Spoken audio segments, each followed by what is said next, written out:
Actually, I have a question about the invention of love. Oh, okay. Because how did that was originally done in London? Was someone else directing it?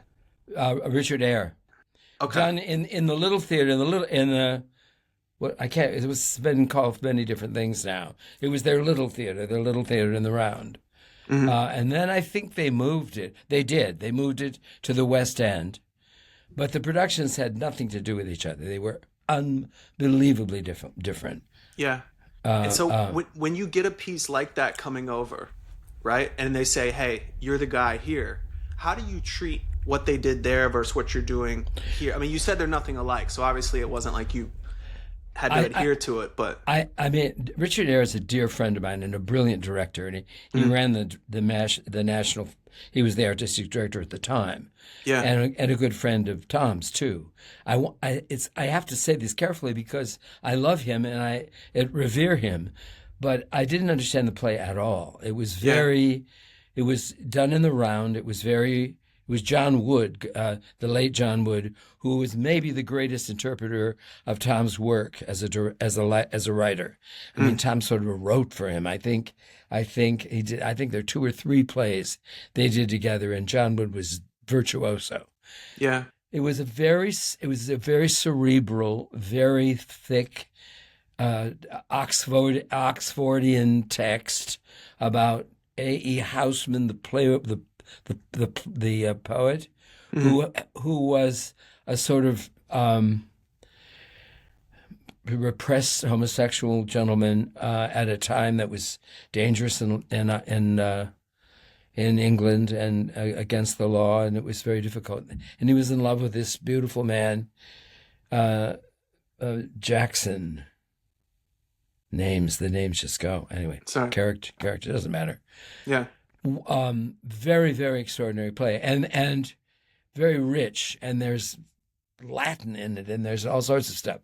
So Bob Crowley and I were to do it for Lincoln Center.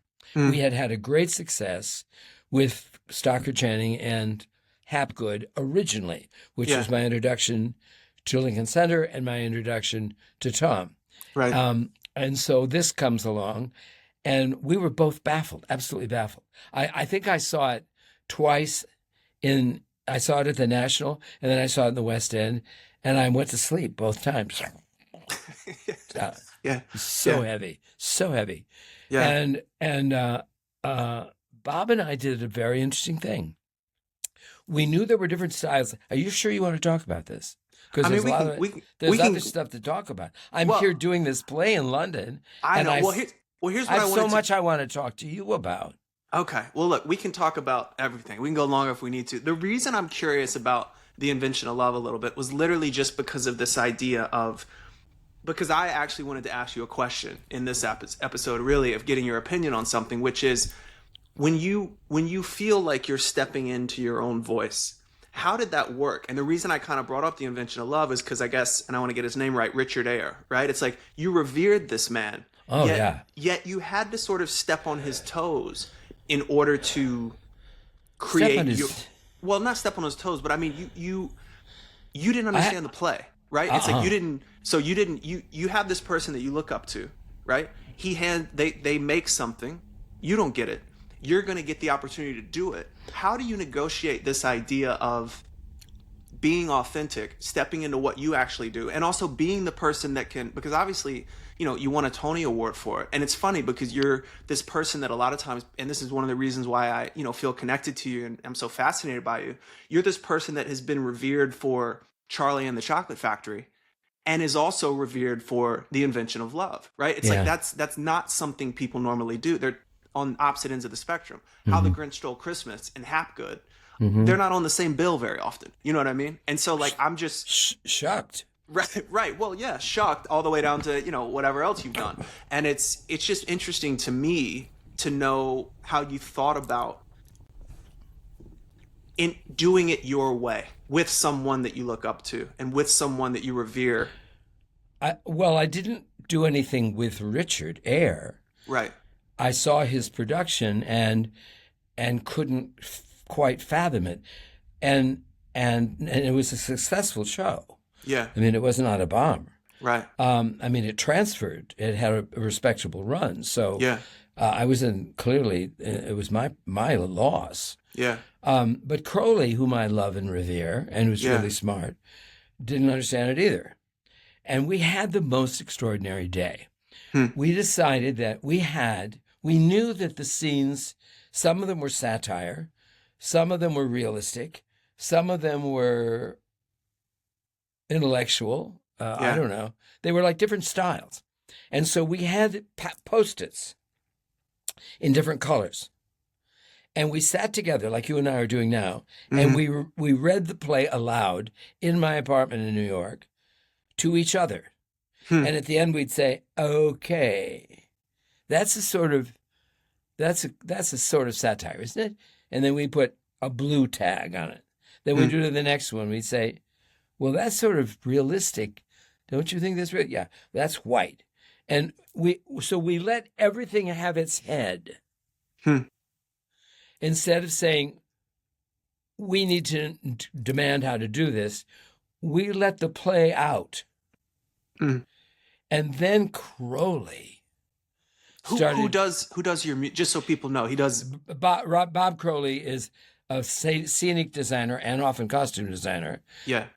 Celebrated on both Sure, in of London course. and many, and he's done. We did the costume. We did all the Stoppards together. He just did my production of the Roommate with Patti LuPone and Mia Farrow.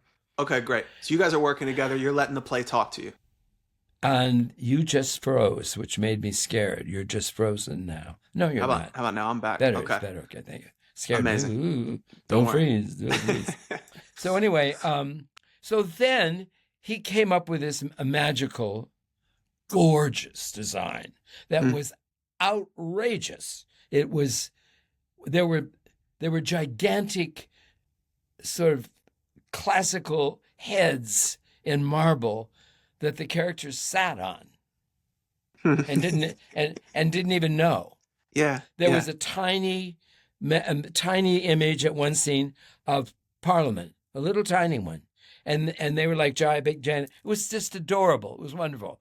But the main thing about it was what guarded me, and this has been true all along. I remember when I was in college very well that one of the happiest periods of time in my life. Everybody was sexy. Sure. Well, they were. I mean, you look at college kids now and you think, I can't do that. I can't look at them. They're really very beautiful. I mean, fucking skin is beautiful when it's like 18 years old. Yeah. So anyway, so everybody, even the nerds were beautiful.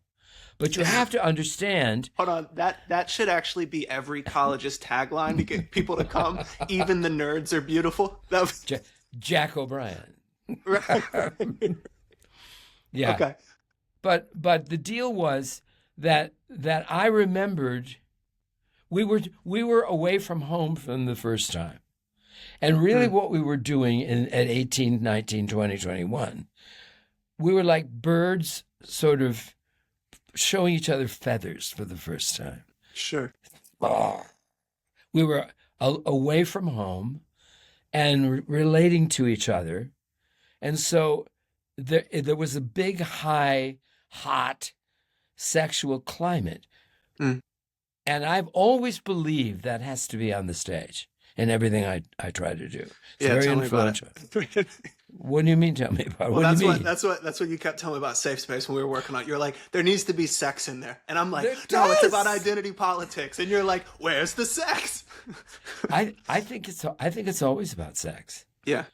And I don't. Well, that was on a college campus too, so now I understand why you kept saying. Well, that. yeah, no, but what I'm teasing. saying, but what I'm saying is, it is about the life force, right? Yeah. And when you put a play on stage, it's two dimensions and it's paper, and you have to put flesh into it.